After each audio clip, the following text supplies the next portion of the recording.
I was eating a cold sandwich when the sky caught fire. My name is Rhea Morgan, and I was the night officer at Luna Defense Station on the far side of our moon. It was 3:00 in the morning. My shift was almost over, and I just wanted to finish my lunch and go home. Then every screen in the command room lit up at the same time. Red warning lights spun across the ceiling. My coffee cup shook on the desk. A face appeared on every monitor, a face I had never seen before. He was tall, covered in golden scales, and his eyes were like two burning stones. Behind him, I could see a massive warship, bigger than any city on Earth. When he spoke, the translation system turned his words into clear English, but his voice still made my skin feel cold. Small creatures of the third planet, he said, I am Grand Lord Ver of the Golden Empire. My fleet has arrived at the edge of your solar system. You have broken the sacred laws of our galaxy by spreading to other worlds without permission. You have 3 Earth days to surrender. Give us your weapons. Give us your colonies. Bow to our rule and we will let you live as our servants. Refuse and every human will be wiped from the stars. My empire has conquered 847 other races. You will be the next. Then he was gone. I sat there for maybe 5 seconds, just staring at the blank screen. My sandwich was still in my hand. I put it down slowly, then I pressed the red button on my desk that I had never pressed before in my whole career.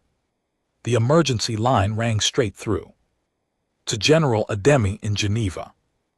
Morgan, his deep voice said, I assume you saw the message. Yes, sir. 3,000 ships, sir. The sensors are picking them up now, just past Neptune. They are huge. I have never seen anything like this. There was a long pause. Then the general laughed. He actually laughed. Sir, I said. Commander Morgan, he said, how long have you worked for solar defense? 8 years, sir. And in those 8 years, did you ever wonder why we kept building warships? Why we kept training pilots? Why we spent so much money on mass drivers in the asteroid belt when we had no enemies? I thought about it. I had wondered. Actually, many of us had. For 30 years.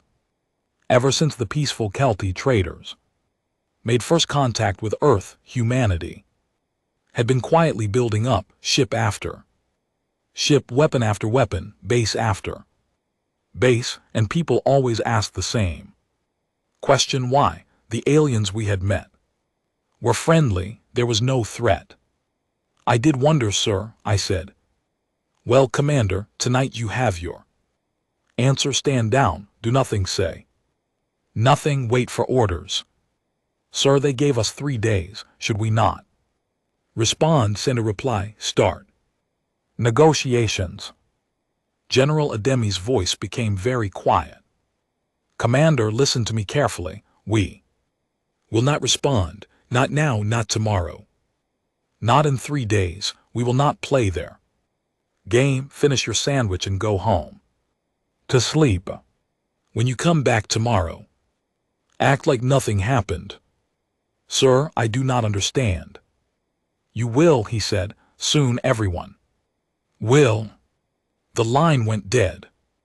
I sat in that empty command room for a long time, watching the red light spin on the ceiling outside my small window.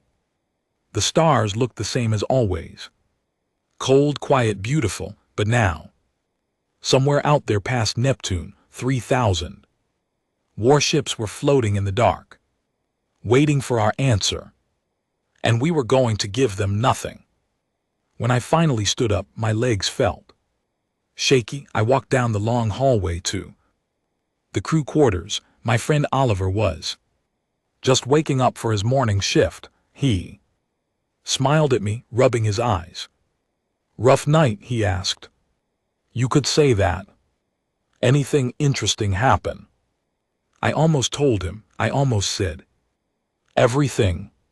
But the general's words were still in my head. "Act like nothing happened. Just a quiet night," I said. He nodded and walked past me. I went to my room, laid down on my small bed, and stared at the ceiling. Sleep would not come. My mind kept replaying the golden creature's words. 847 races, all of them conquered, all of them erased or turned into servants, and now our turn had come. But something was strange, very strange. General Ademi had not sounded scared. He had sounded almost happy, like he had been waiting for this moment his whole life, like all of us had been waiting, without even knowing it. I turned on my small personal screen and checked the news channels. Nothing, no mention of the message, no emergency broadcast, no panic in the cities. Either the governments of Earth had shut down all reporting, or the golden creature had only sent his message to military stations like mine. I checked the public space traffic feeds, everything normal. Trade ships moving between Earth and Mars, supply runs to the Jupiter stations, mining ships in the asteroid belt, all normal, like nothing had happened. Then I noticed something. A small fleet of mining ships had left the asteroid belt 2 weeks ago. They were moving slowly, using old-fashioned engines, pushing very large rocks toward Mars. Routine work, boring. Nobody would look twice. But the paths of those rocks, the angles, the speeds, I zoomed in and did some quick math in my head. Those rocks were not going to Mars. Those rocks were on paths that would take them right to where the golden fleet was floating in about 3 days. And they were moving faster than mining rocks should move, much, much faster. I closed the screen and lay back down. My heart was beating hard now, but not from fear, from understanding. For 30 years we had been preparing, not just building ships and weapons, preparing the mining operations, the trade routes, the civilian freighters, the stealth research programs that nobody talked about, the drones that our scientists said were for exploration. All of it, every piece, we had been getting ready for exactly this day. And the golden creature, sitting on his big throne in his big ship, thought he was giving us a final warning. He thought he was being generous. 3 days to surrender. 3 days to save our little blue planet.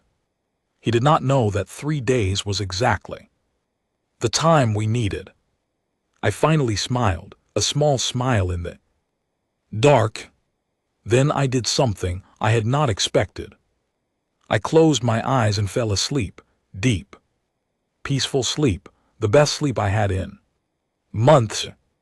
When I woke up 12 hours later, the world was still turning, people were still going to work, children were still going to school, markets were open in Lagos and London and Tokyo. Nobody was panicking because nobody, except a few hundred people in the highest military positions, even knew what was happening.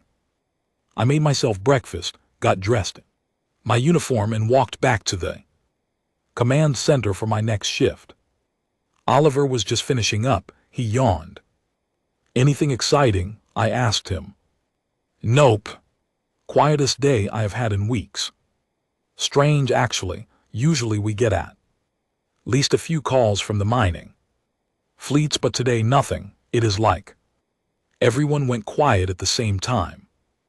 I kept my face calm. "Strange," I said. He went off to sleep and I took his seat. I looked at the sensor screens. The 3,000 golden ships were still there, Floating just past Neptune, they were.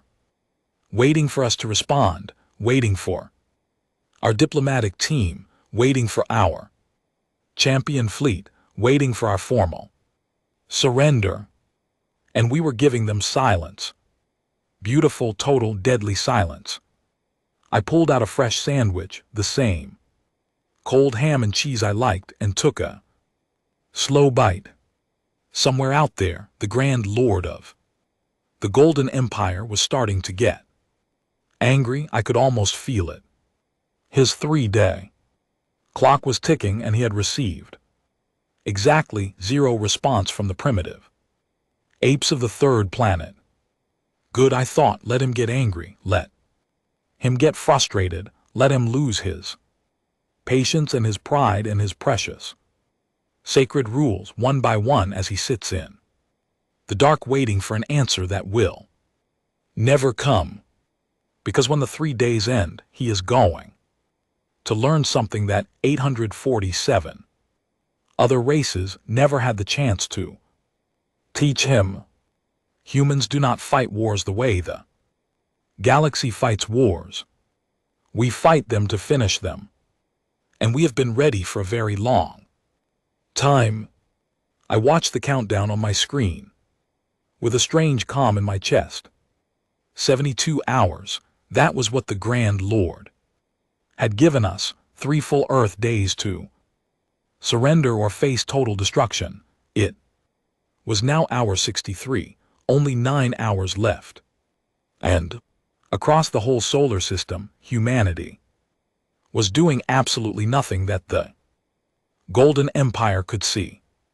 My name is Daniel Clark. I am the captain of a small destroyer called the Blackbird, and I am writing this from my captain's chair because I want you to understand what those 9 hours were like. From my side of things, my ship was hidden, really hidden, not just in some distant orbit, but tucked inside a cloud of ice and dust far out in the Kuiper Belt, past the orbit of Pluto. Around me, the same cloud, were 400 other destroyers, 400 ships, all of them silent, all of them dark, all of them waiting. The Golden Fleet could not see us. Their sensors were good, but they were looking for ships that acted like normal ships. They were looking for engines, for heat, for radio signals. We gave them none of those things. We had shut down everything except life support. We were breathing shallow breaths in the cold, dark, and we were watching them. On my main screen I could see the Golden Empire's fleet, 3,000 massive warships floating in perfect formation.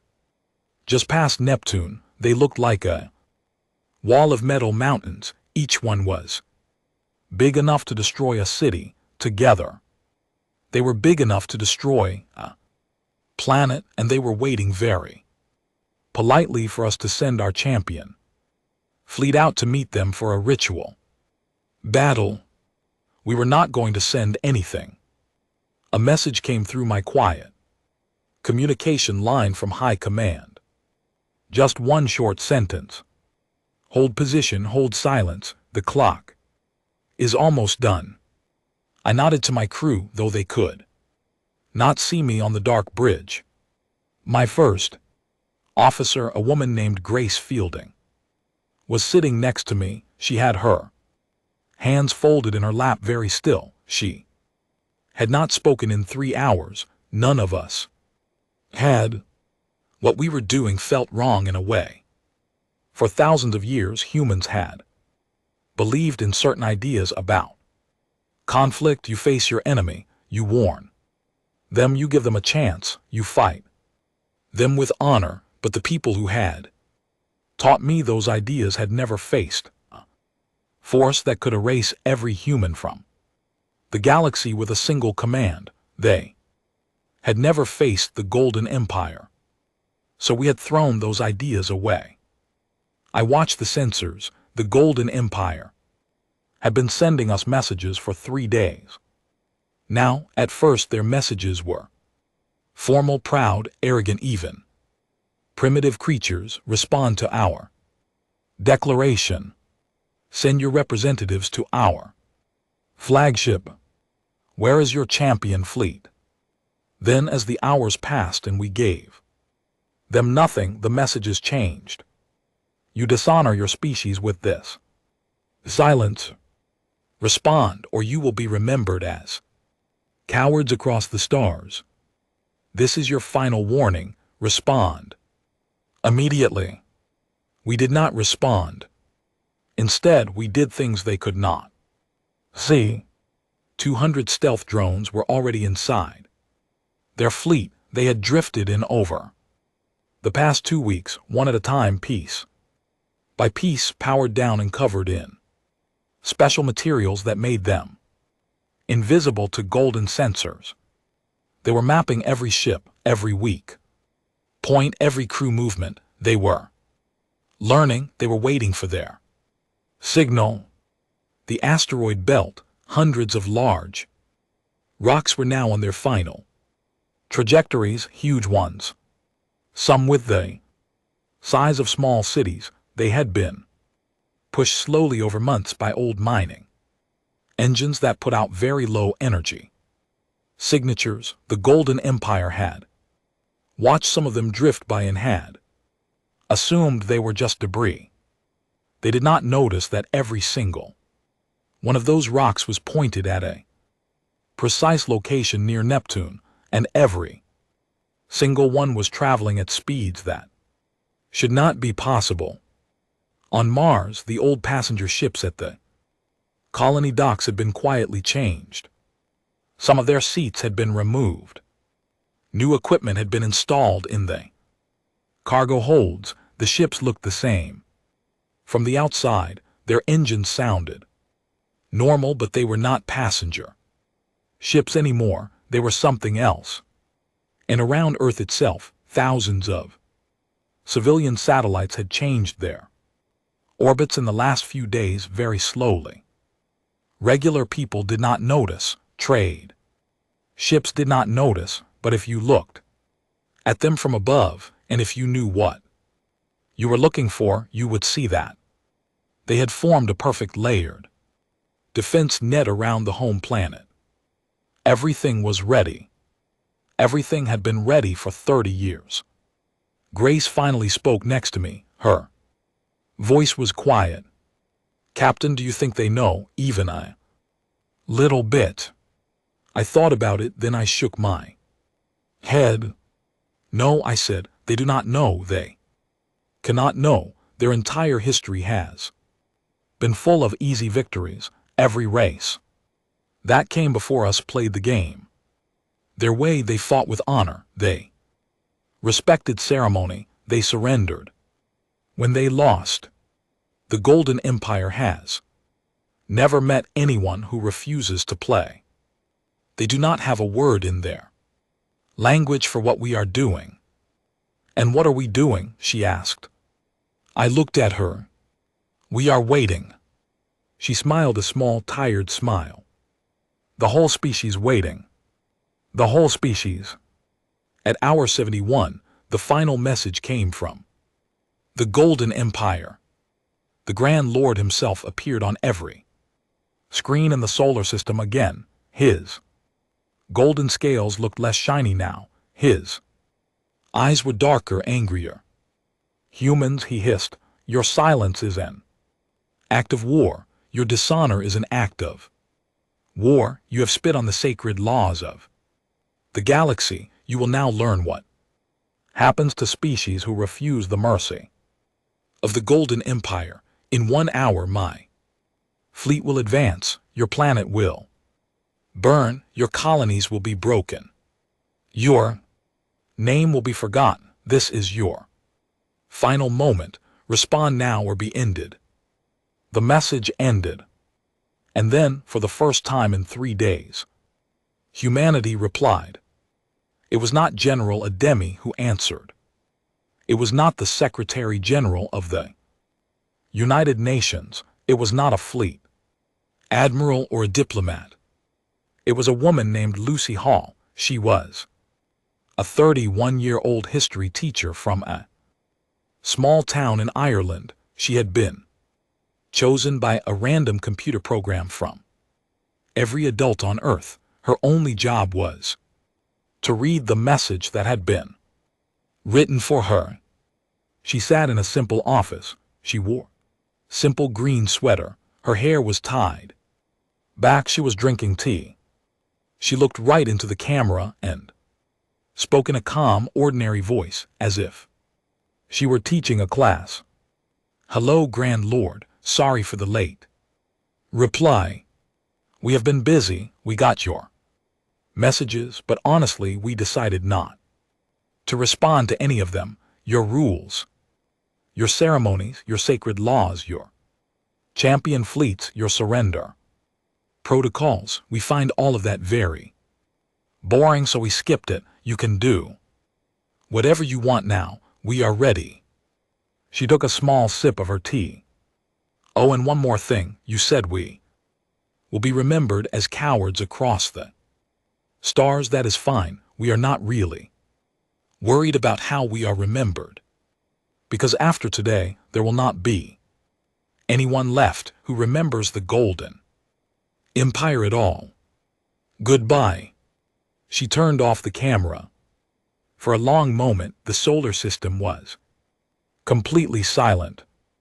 Then, across 400 ships hidden in the Kuiper Belt, every crew on every bridge burst into laughter. I laughed until tears came to my eyes. Grace was bent over in her seat, her shoulders shaking. Even my quiet navigation officer, a young man named Peter Hughes, was wiping his face and grinning. We laughed for maybe 30 seconds. Then the laughter stopped and every face became serious. The hour began to tick down.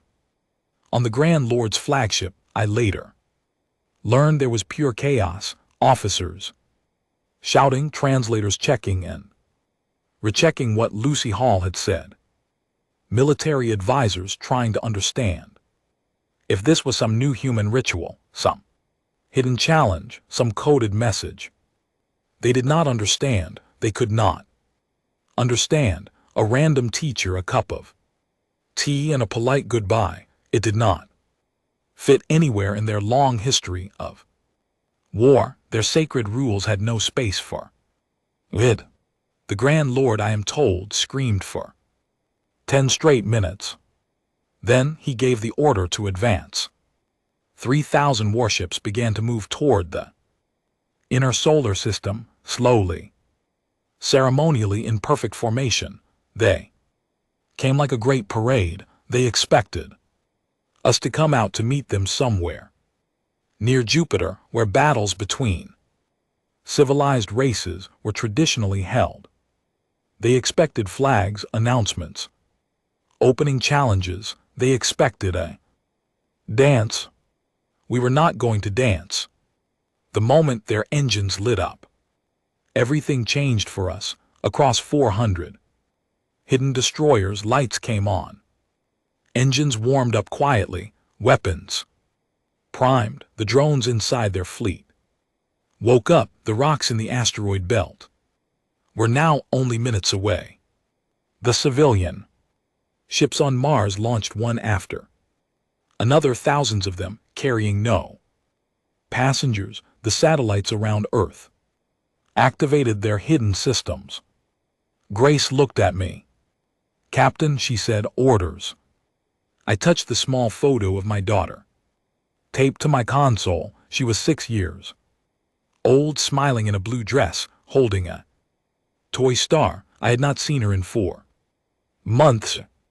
"Open channel to fleet," I said. The channel opened. 400 captains were listening. I spoke clearly. "This is Captain Clark Blackbird, to every ship in this fleet, and every soldier, and every pilot, and every engineer, and every human who has waited for this day. We are not here to fight with honor. We are not here to win glory. We are here because a force of 3,000 ships want to erase our children from the sky. So we're going to stop them. All the way, no rules, no ceremonies, no mercy given because they came here to give us none. We end this today, we end this so that no one ever comes back to do it again. I paused. Clark out. I closed the channel. Grace was looking at me with shining eyes. Captain, she said, the clock. I looked at the clock. 3 seconds. 2, 1, 0. Somewhere out past Neptune, the first asteroid arrived. I was not supposed to survive. None of us were. My name is Crix, and I was a junior sensor officer aboard the Golden Empire. Flagship Eternal Light. I am writing this from a small, warm human prison, where I have been given food, medical care, and a soft bed, which is not what I expected. My guards are polite. One of them, a young woman named Hannah Brooks, brings me tea every morning and asks how I am feeling. I do not know how to answer her questions. I'm still trying to understand what happened. I am writing this because my people need to know the truth. The Empire lied about what happened at Neptune. They had to lie because the truth was too strange to tell. The truth is this: the war lasted 47 seconds. Let me start at the beginning of those 47 seconds. I was at my sensor station when the clock hit 0. My job was to watch for human ships coming out to meet us. Our scouts had reported that the humans had a small fleet hidden somewhere in their inner system, probably near their red planet Mars.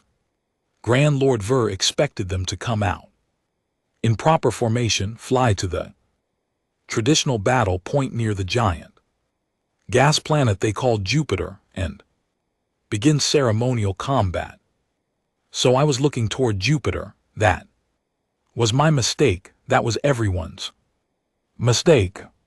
The first warning came from my secondary screen, a small alert. Something was approaching from behind us. Sensor contact, I said into my headset, fast moving, coming from the outer system, direction the ice field they call the Kuiper Belt. My supervisor, Officer Niels, laughed at me. The Kuiper Belt, Junior, there is nothing there, just ice and rocks there. Colony ships barely go out that far. But the reading is, focus on your work, watch Jupiter. The humans will come from Jupiter. I looked back at my main screen, but the warning on my other screen kept growing. Red, bigger, faster. Then another warning appeared, then 10 warnings, then 100. I turned to Officer Niels. Sir, you need to see this. He walked over and looked at my screen. His face, which had been calm a moment ago, went pale. His mouth opened. No sound came out. What is it? I asked. Rocks, he whispered. Rocks. Asteroids, hundreds of them coming at us from the belt. How fast? He could not speak. He just pointed at the number on my screen. I read it again. I did not believe it. No object that size could move that fast. It was impossible. You needed engines the size of moons to push a rock that big at those speeds. You needed power the size of a star. Unless you did not use engines at all. Unless you used simple tools over long months, patient and quiet, adding small amounts of speed every day, carefully calculated, pushing the rocks onto paths that would bring them here now at exactly this moment. How long do we have? I asked. Officer Niels looked at the clock. 11 seconds. He ran toward the Grand Lord's chair. I stayed at my station because I could not make my legs move. I watched the rocks come in on my screen. The computer tried to plot them all, but there were too many. Some were small, only the size of houses. Others were as big as mountains. All of them were moving at speeds that should not be possible. They were not weapons technically. They were just rocks. But at those speeds, they did not need to be weapons. Pebble moving fast enough has the power of a bomb. A mountain moving fast enough has the power of a small sun. The first rock hit a cruiser on our left flank. The cruiser did not explode. It simply stopped existing. One moment, there was a warship with 3,000 crew. The next moment, there was a flash of white light in a cloud of dust. The second rock hit the battleship next to it. Same result. The third rock, the fourth, the fifth, the sixth. In 3 seconds, 30 of our ships were gone. But that was only the beginning. Because while the rocks were arriving, something else was happening, something worse. The small human drones that had been hiding inside our fleet for weeks woke up. We had not seen them. They were coated in something that made our sensors blind to them. They had drifted in with trade dust, with our own supply runs, with the routine movements of our formation, and now they activated all at once.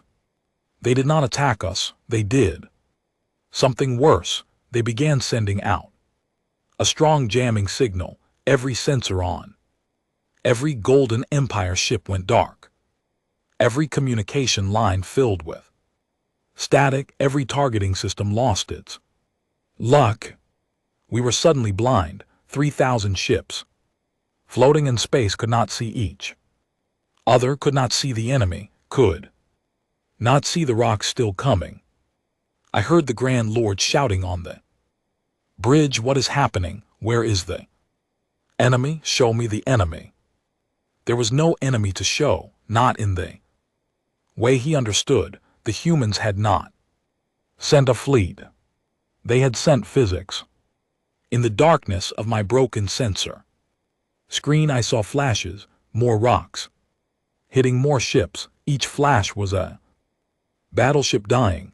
Each flash was 10,000 of my people gone. 12 seconds into the battle, 300 Golden Empire ships destroyed. Then the destroyers came. I did not see them on sensors because my sensors were still jammed, but I could feel the flagship shaking as they appeared. They came from the Kuiper Belt. Just like the rocks, 400 small, fast human destroyers. They were not formed in a battle line. They had no formation at all. They were hunting in small packs of 4 or 5. They came at us from every direction, from above, from below, from behind, from the sides. They struck at our command ships first, at our supply ships, at our communication ships. They did not strike at our warriors. They struck at what kept our warriors alive. I heard Officer Neal shouting beside me. They are targeting the generals. They are firing on the supply lines. This is against the laws, against all laws. Yes, it was against all laws, against every ancient rule that every civilized race in the galaxy had agreed to follow for 10,000 years, and the humans, I realized, did not care about those rules. They had never cared. They had never agreed. 20 seconds into the battle, 1,500 ships destroyed, half our fleet. The Grand Lord tried to broadcast a message of parley, a call to pause, to speak, to negotiate terms. Our ancient code required the enemy to respond to such a call. Every race in the galaxy had respected it for centuries. Even when they were winning, the humans ignored it. I heard the Grand Lord's channel open to their fleet. "I am Grand Lord Ver of the Golden Empire, I call for parley, I call for. Honorable pause, I call for. A human voice replied. It was calm. Almost bored, a male voice. I later learned it belonged to Captain Daniel. Clark. We are not interested, sir, please. Stand by while we continue. Then the channel closed. Stand by. That was what he said to the Grand Lord of the Golden Empire, conqueror of 40 worlds, ruler of 1,000 systems. Stand by. 30 seconds into the battle. Then came the civilian ships. I did not understand what they were at first. Our remaining sensors picked up thousands of small vessels coming from the direction of Mars. They had weak engines. They had no weapon signatures. They looked like passenger liners, cargo ships, ferries. Harmless, beautiful in a way. They came in slow waves. The Grand Lord saw them on the main screen. For a moment his face filled with hope. The humans are surrendering. They send their refugees, their civilians seeking mercy. No, Grand Lord, they were not seeking mercy. The ships were empty, every single one. No civilians, no crew, no passengers. They had been emptied out months ago and refilled with something else, a human concept I still do not fully understand, called the Hammer Protocol.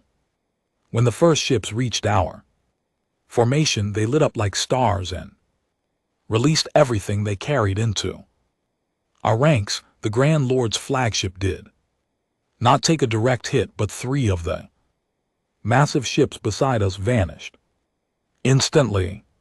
My own bridge shook so hard that I was thrown from my chair. My helmet cracked against the floor. My vision went blurry. When I could see again, I saw Officer Neelix on the ground next to me. He was not moving. I do not think he was breathing. I called his name. I shook him. There was no answer. 38 seconds into the battle, I crawled back to my station. Most of my screens were dark, but one still worked. I could see the outside of the flagship, the Golden Empire fleet. The pride of 9,000 years, the force that had crushed 847 other civilizations was broken. Everywhere, pieces floating in the dark. Engines silent, guns cold. Of our 3,000 ships, I counted quickly. The ones that were still whole, 400. Maybe less, already damaged, already losing power. And the humans had lost, as far as I could tell, almost nothing. A handful of drones, perhaps a few destroyers on the edges, nothing that mattered. 42 seconds. The Grand Lord, blood running down his golden forehead, gave the order to retreat. It was the first time the Golden Empire had ever given such an order in its entire history. The retreat signal went out to the surviving ships. But the humans did not let us leave. They closed in around us. They cut off our escape paths. They targeted our faster-than-light engines specifically, one by one, taking away our ability to run. They did it carefully, cleanly, like workers at a task they had practiced 1,000 times. The Grand Lord realized what they were doing, and he began to shake with fury. They will not even allow us a retreat. He shouted, this is against every law, every tradition, every code of honor. They are animals, they are monsters. I wanted to tell him the truth, but I did not dare. The truth was the humans were not monsters. The humans were something worse for us at that moment. They were simply not interested in the rules he cared about. They had come here to end a threat, not to win a battle, not to collect glory, not to earn respect, just to end a threat completely so it could never threaten them again. 45 seconds. A human boarding party docked against our flagship. I could hear their magnetic boots in the outer corridors. I heard the heavy doors opening. I heard calm voices giving orders, not shouts, not battle cries, just calm, quiet, professional voices. 47 seconds. 2 human soldiers stepped onto our bridge. Both wore heavy armor. Both carried weapons. One was a man, one was a woman. The woman removed her helmet. Her face was ordinary, short brown hair, kind eyes even. She looked at the Grand Lord, who was slumped in his command chair, his golden crown tilted to one side. "Sir," she said politely, "on behalf of the government of humanity, I am placing you under arrest. Please come with us. You will not be harmed. Your soldiers who surrender will be treated according to our laws. I am sorry for the mess." Sorry for the mess. She said that. The Grand Lord stared at her, then he began to laugh. It was not a happy laugh, it was the laugh of someone whose world had just ended. The battle was over. The war, as the humans called it, lasted another 19 days, but that was just clean up, as Hannah Brooks, my kind guard, later told me. The main fight, the real war, had ended in less than a minute. The Golden Empire, the great terror of 847 conquered races, had met the humans at Neptune, and the humans had not even been breathing hard. I am Lyra of the Kelton Trading Circle, and I have known humans longer than most of my species. I was the 3rd officer on the trading ship that made first contact with Earth 32 years ago. I have eaten in human homes. I have watched their children grow. I have laughed with them, cried with them, and even attended one of their strange ceremonies called a birthday party. I thought I understood them. I did not. After what happened at Neptune, I understood that no one in the galaxy understood humans, not even humans understood humans. I think they simply were what they were, and now the rest of us had to learn to live with that. I am writing this part of the story from the Galactic Council chamber, where I have spent the past 3 weeks in meetings that have changed the shape of our galaxy forever. I am writing it for those who come after us, so they will know what we did and why and what it cost. The news from Neptune spread across the galaxy at the speed of light. The Golden Empire, which had ruled unchallenged for 9,000 years, had been broken in under minute by a small young race that nobody had taken seriously at first. Nobody believed it. Councils across 100 systems demanded proof. When the proof came in the form of scans and survivor reports and images of floating wreckage, the councils fell silent.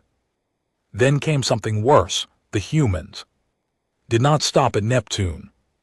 They followed the signal. They traced the path of the Golden Empire ships back to where they came from, first to the supply bases in the outer regions, then to the gathering points, then to the military planets, and finally 12 days after the battle at Neptune, a small human fleet appeared in orbit around the Golden Empire's capital world. The capital had never been approached by an enemy fleet in its entire history. There was no defense plan. There was no emergency response. The orbital guns had not been tested in 2,000 years. The humans did not attack the capital. That was the strange thing. That was the terrifying thing. They just appeared in orbit, sent a short message to the ruling council of the Golden Empire, and waited. The message, as I later read it, was Very short. Hello, we are humans, your grand lord. Attacked our home, we have come to speak. With you, please send a representative. To our ship, no weapons, no ceremonies. Just talk. The Golden Empire ruling council, which was made up of the most powerful beings in 97 systems, did exactly as the humans asked. A small shuttle came up from the capital. Inside was the highest elder of the empire, a creature older than any human civilization. He was shaking so badly I was later told that his aides had to help him walk. The humans gave him water. They invited him to sit. They asked him how his journey was. They were by every account extremely polite. Then they presented their terms. The terms were not what anyone expected. The humans did not demand the Golden Empire's lands. They did not demand its wealth. They did not demand revenge. They demanded three simple things.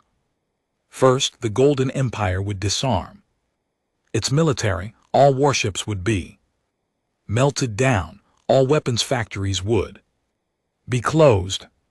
Second, the Golden Empire would return every conquered species to freedom, not in stages, not over time, immediately. Third, the Golden Empire would agree, in writing, to never again declare war on any species for any reason. The elder asked one question. If we refuse? The human leader, a general named Ademi, smiled gently. He did not answer the question with words. He simply pointed out the window where the small human fleet was visible over the capital. Then he showed the elder a map. On the map were red dots. Each red dot was a location inside the Golden Empire, capital city, where something dangerous had been placed, not by soldiers, not by spies, by ordinary human traders and travelers who had visited the capital over the past 30 years, each of them carrying one small, harmless-looking object, each of them leaving one object behind. There were 10,000 red dots. The elder looked at the map for a very long time. Then he signed the treaty.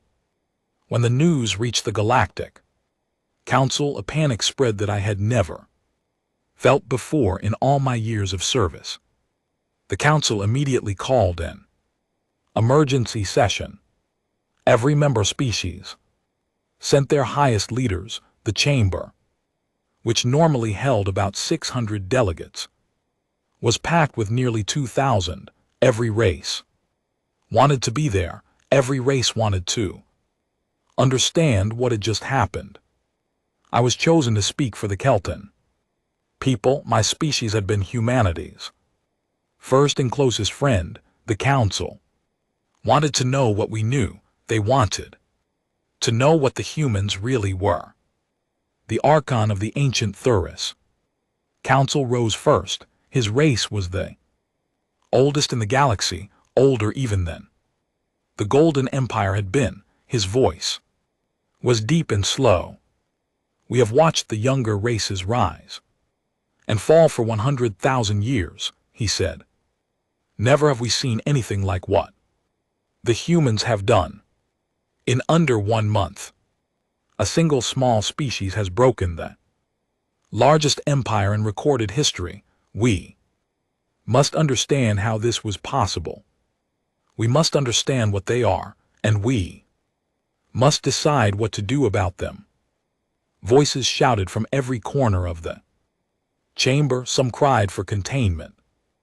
They wanted humanity locked inside their own solar system, never allowed to leave. Some cried for destruction. They wanted every species in the galaxy to join forces and wipe out humanity before they could grow stronger. Some cried for alliance. They said that the humans were now the most powerful force in the galaxy, and we must befriend them before we became their enemies. The Archon raised his ancient hand for silence. The chamber went quiet. Containment is not possible, he said. Slowly, the human fleet just traveled across the entire Golden Empire territory in 12 days. No force we can assemble would be able to hold them inside one solar system. It is too late for that option. A murmur spread through the chamber. As for destruction, the Archon continued, we just saw what happened when 3,000 Golden Empire ships tried this. If every species in the galaxy united and sent every ship we had, we might succeed, but we would pay a price in lives that would destroy us just as surely. Another murmur. The only option remaining, said the Archon, is understanding. We must understand them before we decide what to do about them. We must know who they are. And then he turned to me. Ambassador Lyra, he said, please tell us what you know of humanity. I stood. My legs were trembling. 2,000 of the most powerful beings in the galaxy were looking at me. I took a deep breath and began. I have spent 30 years with humans, I said. I have lived in their cities. I have worked in their markets. I have taught their children in their schools. I thought I knew them. After Neptune, I realized I did not. So for the past 3 weeks, I have been reading their history, everything, every book they would share with me, and I have learned something that every member of this council needs to understand. The chamber was silent. Humans fought wars for 10,000 years before they met any other species, I said. 10,000 years on one planet against themselves. A ripple of shock went through the chamber. Some species whispered among themselves. In those 10,000 years, I continued, they never developed the laws of war that the rest of the galaxy follows. They never agreed on sacred rules of combat. They never built ceremonies of surrender. They had some of these ideas in some cultures some of the time, but they always threw them away when survival required it. Every human nation at some point in its history fought a war without rules. Every human nation at some point decided that winning mattered more than honor. They did not see these decisions as shameful. They wrote songs about them. They taught them to their children. I paused. I looked around the chamber. Every eye was on me. Members of the council, what the humans did at Neptune was not a new tactic. It was not a clever surprise. It was simply how humans have always fought throughout their entire history. The Golden Empire made the mistake of thinking humans would follow galactic rules of war, but humans had never agreed to those rules. They did not even know about them really until 30 years ago, and when they learned about them, they decided they did not care. A delegate from the Varn species stood up in anger. Then they are barbarians. They are animals. We must destroy them before they destroy us. I shook my head slowly. With respect, honored delegate, you do not understand. Humans are not barbarians. If they were barbarians, they would have conquered Earth thousands of years ago and never been able to reach space. The truth is the opposite. The humans have spent their entire history trying very hard to stop themselves from fighting. They have built governments to hold back their own violence. They have written rules and laws to limit their own aggression. They have dreamed over and over again of a world where war does not exist. Most of them are kind. Most of them are gentle. Most of them would never hurt another being. Then why did they do what they did at Neptune, the Varn delegate demanded. Because, I said, humans have learned something the rest of us never learned. When someone threatens their children, their homes, their survival, all those kind and gentle instincts turn into something else, something they call total commitment. They stop caring about rules, they stop caring about honor. They stop caring about anything except making sure the threat never comes back.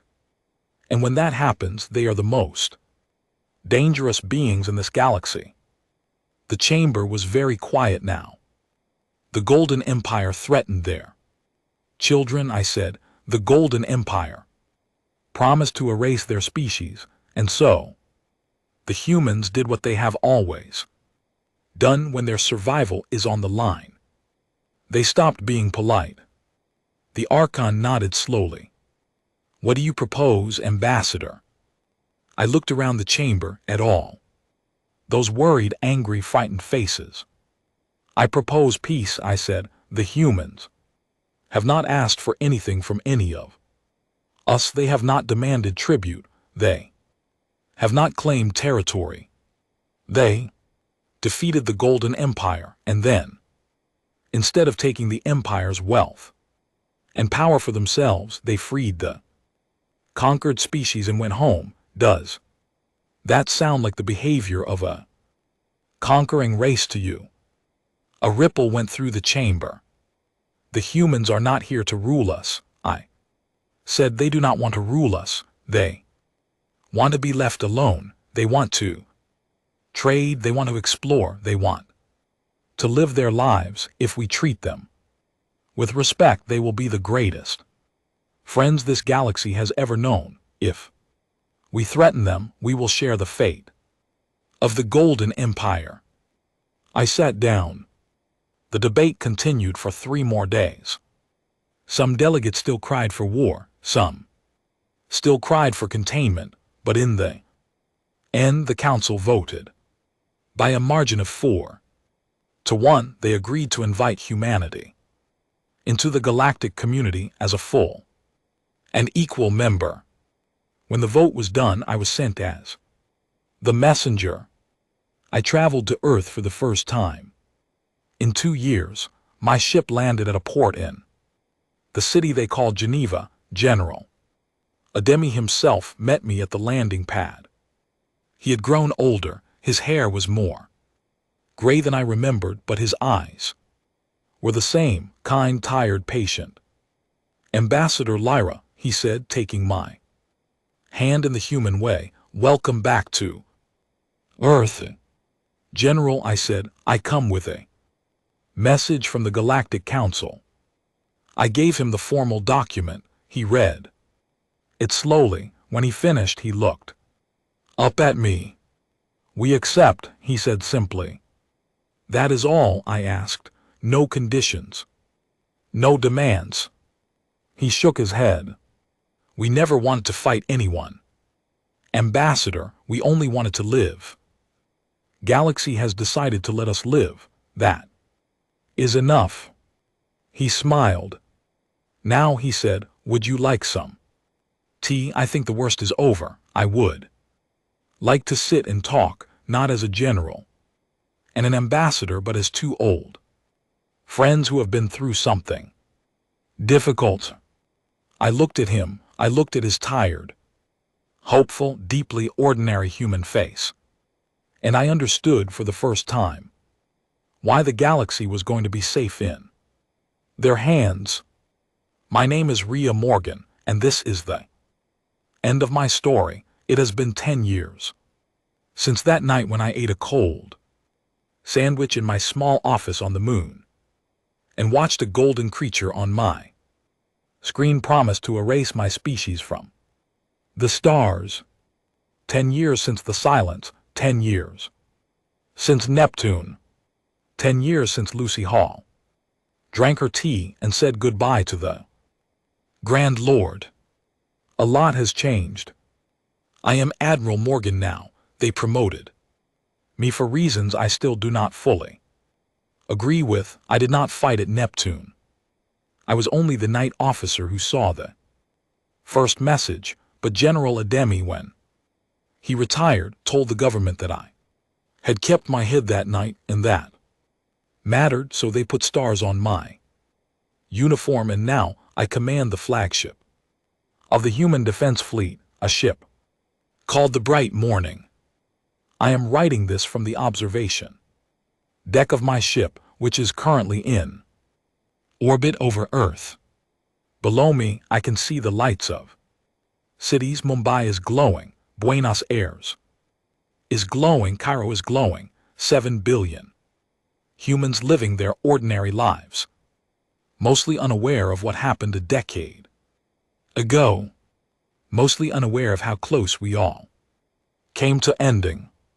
I want them to stay unaware. That is our job, mine and the people who work for me. We keep the lights on, we keep the sky safe, and most importantly, we make sure that what happened with the Golden Empire never happens again.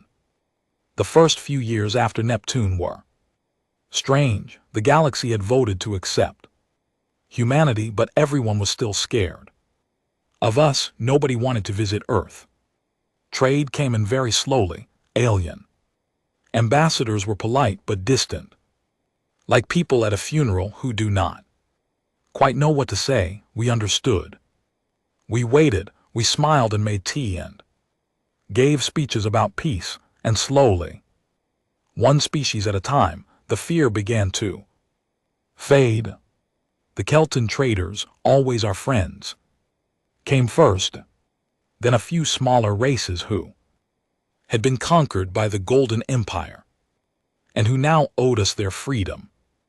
Then a few of the ancient middle powers, careful and curious. Then finally, the great ancient races, the Thuris and the Valorium and others, who had watched from the shadows and made their slow decisions in their slow way. By the 5th year, Earth was part of the galactic community in truth, not just in name. Our ships traveled to 100-star systems. Alien students came to study at Oxford and Tokyo University. Human musicians performed in alien concert halls. We had embassies everywhere. We had friends everywhere. We had, for the first time in our history, a place in the wider universe. And we had rules, new rules, our rules. They were not written down in any treaty. They were not taught in any school, but every species in the galaxy learned them one way or another in those 10 years. The first rule was simple: do not threaten humans, do not threaten our allies, do not threaten anyone under our protection. 3 races tried in those 10 years. They do not exist anymore, not as military powers anyway.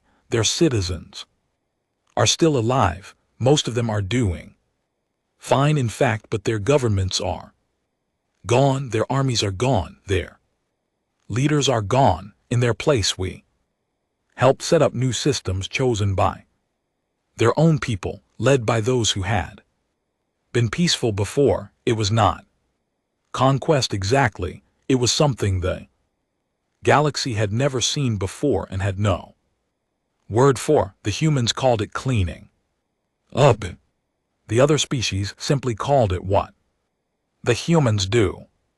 The second rule was also simple: if you do not threaten us, we will not threaten you, and we will in fact be extremely helpful. Need a plague cured? We have. Doctors need a famine fixed? We have. Agriculture experts need a broken world rebuilt? We have. Engineers, we asked for nothing in return except friendship. Most of the time, friendship came freely. The third rule was the hardest for the galaxy to accept: no more wars, none ever, between any species for any reason. That rule shocked the ancient races most of all. War had been a part of galactic life for hundreds of thousands of years. It was ritual, it was ceremony, it was how younger species became older, it was how empires rose and fell. Taking war away was like taking the weather away. It felt impossible, but we did it slowly, patiently, firmly. When two species began a border dispute near the outer rim 6 years ago, we sent ambassadors. When the ambassadors were ignored, we sent warships, not to fight, just to sit between them, to make it physically impossible for them to shoot at each other. We sat there for 4 months until both sides agreed to talk. They talked, they reached an agreement, nobody died. When a rebel faction inside the old Golden Empire began gathering weapons 3 years ago, we tracked them down. We did not destroy them, we took their weapons and invited their leaders to Earth for tea. Most of them came, some of them stayed, a few of them now teach at our universities.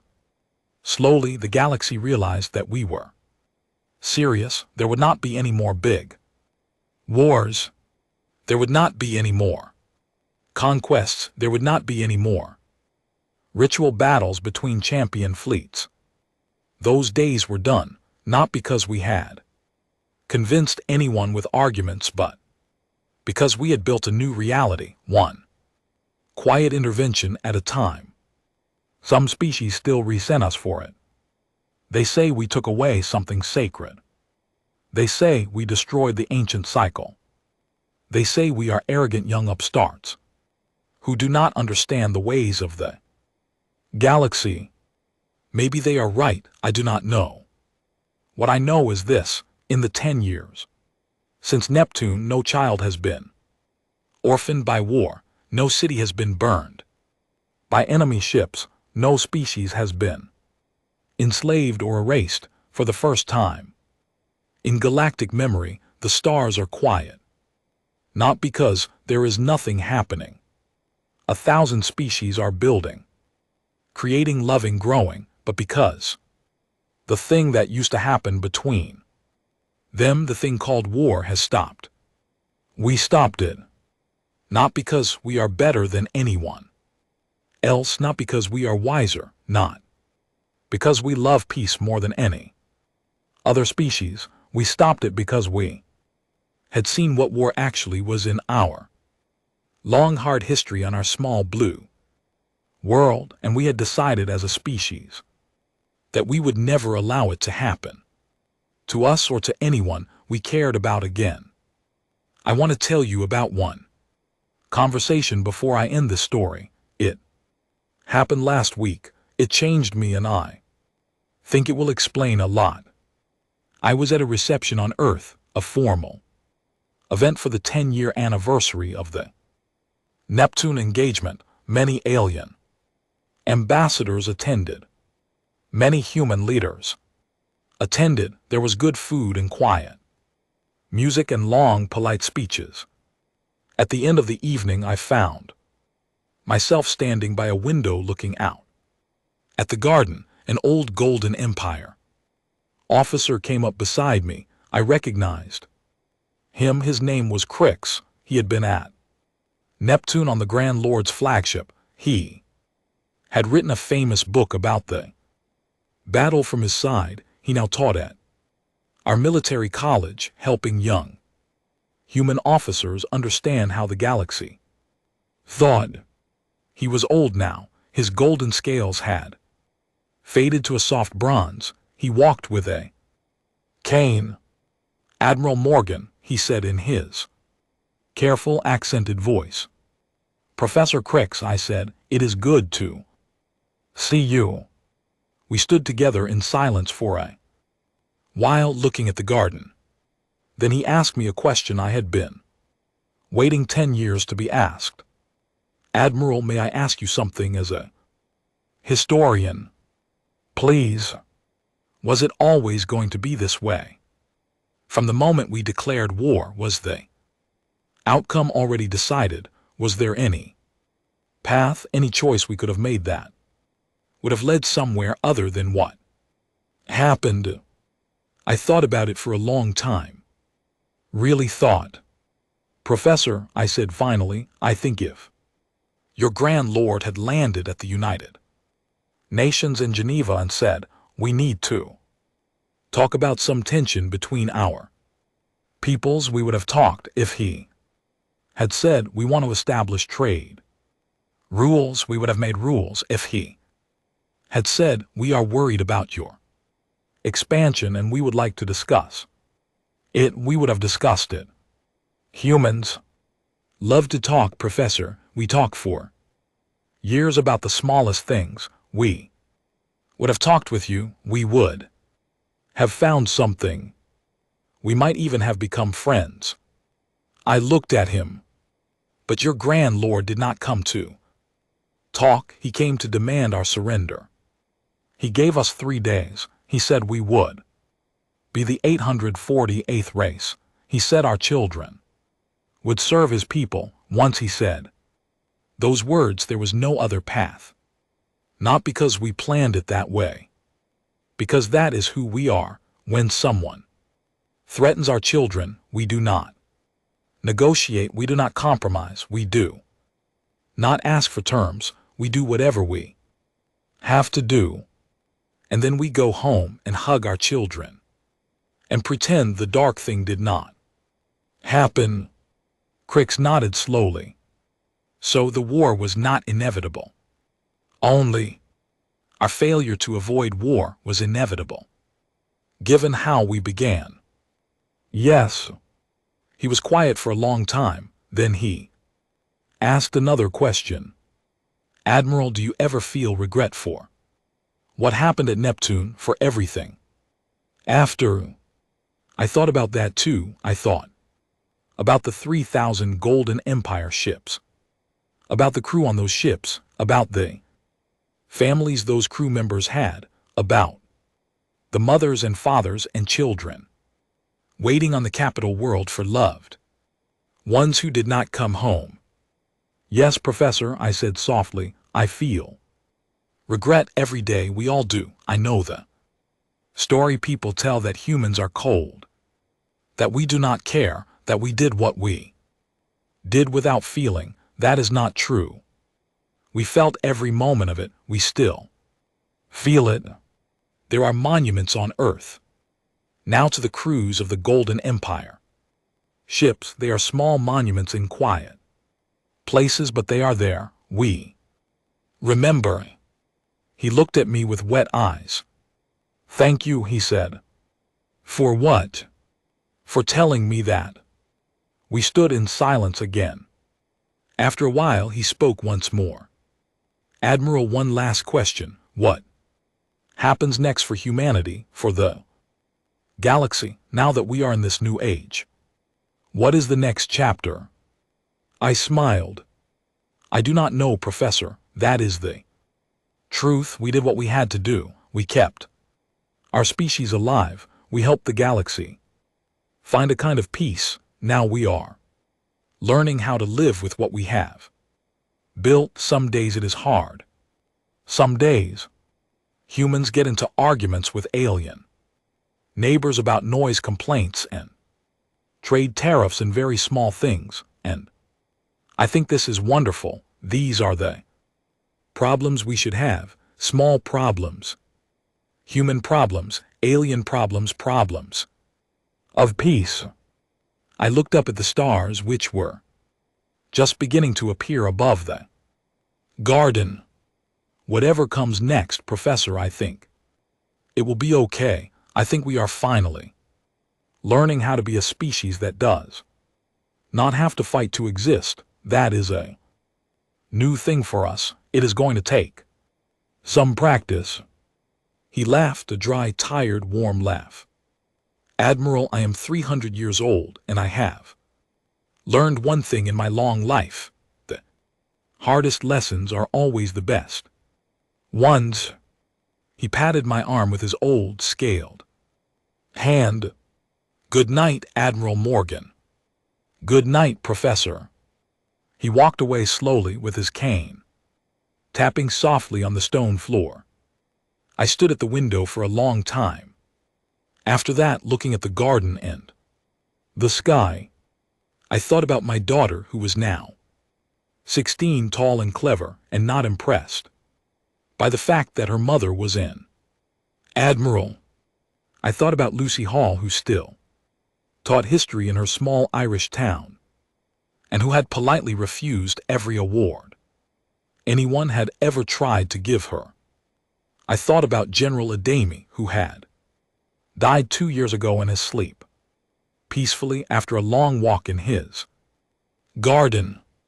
I thought about Captain Clark, who was now an old man running a fishing boat on the English coast, and who said he had seen enough of space to last him 2 lifetimes. I thought about all of us, all the ordinary humans who had, together without really planning it, quietly rewritten the rules of the galaxy. And I thought about the golden creature on my screen 10 years ago, promising to erase us from the stars.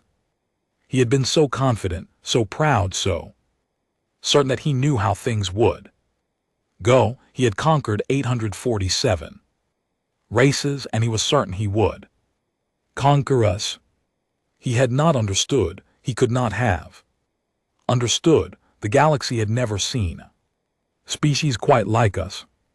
We are not the strongest, we are not the wisest, we are not the oldest or the kindest or the most beautiful. We are small and strange and full of contradictions. We argue with each other constantly. We make mistakes all the time. We have flaws that would fill a book, but we survive. That is what we do. That is what we have always done. And when someone tries to take that from us, we do not flinch, we do not panic, we do not beg, we quietly finish our sandwiches, and then we go to work. The Galactic Empire declared war on us 10 years ago. We did not even flinch. And the stars are still here, and we are still here, and my daughter is asleep in our apartment in Geneva, and tomorrow the sun will come up over a quiet galaxy that has found for now a kind of peace. That is the story. That is how it happened. That is who we are.